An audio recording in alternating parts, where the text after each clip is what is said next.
I still remember the way she smiled when I told her I was getting married. That tilt of her head, the faint squeeze of my hand, like she was happy for me. I know now it wasn't joy, it was calculation. The day it broke. The divorce papers were still warm from the printer when my family sat me down. No sympathy, no questions, just accusations. You ruined a good man's life. You couldn't even give him a family. You're the one who left. They didn't want to hear the truth, that he had already started a family, with her. I didn't cry in front of them, I never do.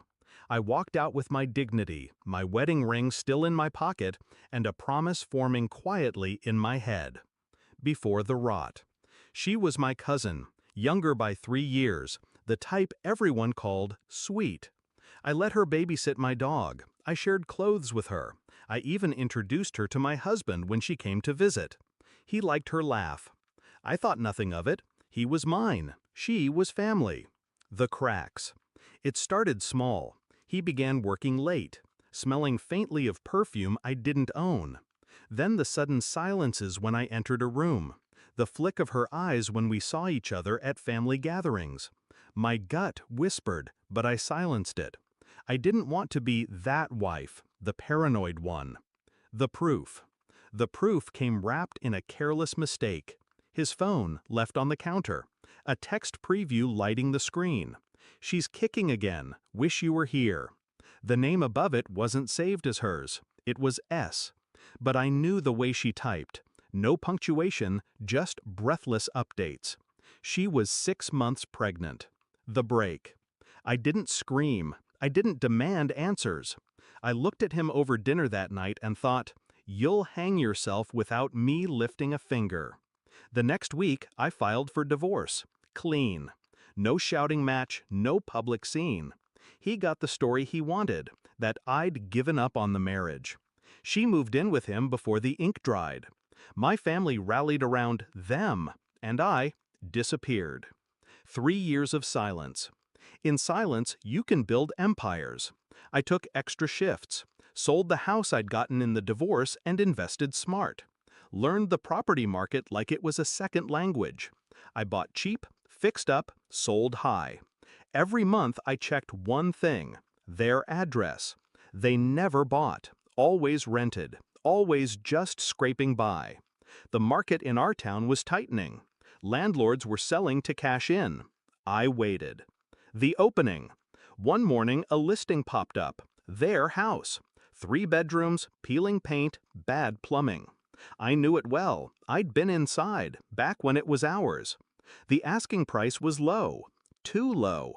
The owner was desperate to sell. I didn't hesitate. Cash offer. No contingencies. Closed in 3 weeks. The keys. The day the papers were signed, I drove there before the ink dried. The key turned in the lock with a sound that made my chest tighten. Not with grief, but with something darker. Their car was in the driveway, her stroller by the porch. I stood in my doorway, listening to the faint hum of their TV, and let myself savor the weight of the moment. The knock. She opened the door, baby on her hip. Her face drained when she saw me. "What are you doing here?" "I own this house now," I said evenly. "Your landlord sold it." No, he wouldn't." I handed her the notice. Legal, unshakable, 60 days to vacate. Behind her he appeared, older, heavier. The confident smirk I remembered replaced by something smaller. "You can't do this," he said. "I already have." The spiral. Over the next weeks, I watched the cracks form in their little world. Movers too expensive. New rentals out of their budget.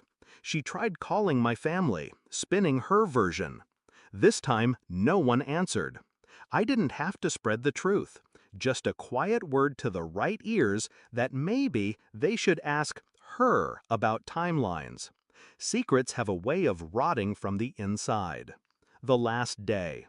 On their final day, I arrived early. The house was stripped bare. Their child fussed in the car while they loaded the last boxes. She wouldn't look at me. He did. "I loved you once," he said. like it was some olive branch. I stepped closer. And I loved myself enough to bury you with a pen instead of a knife. The roof. That night, I walked through the empty rooms. The walls still held faint outlines where their pictures had hung. I opened the windows, let the air clear. This house was mine again.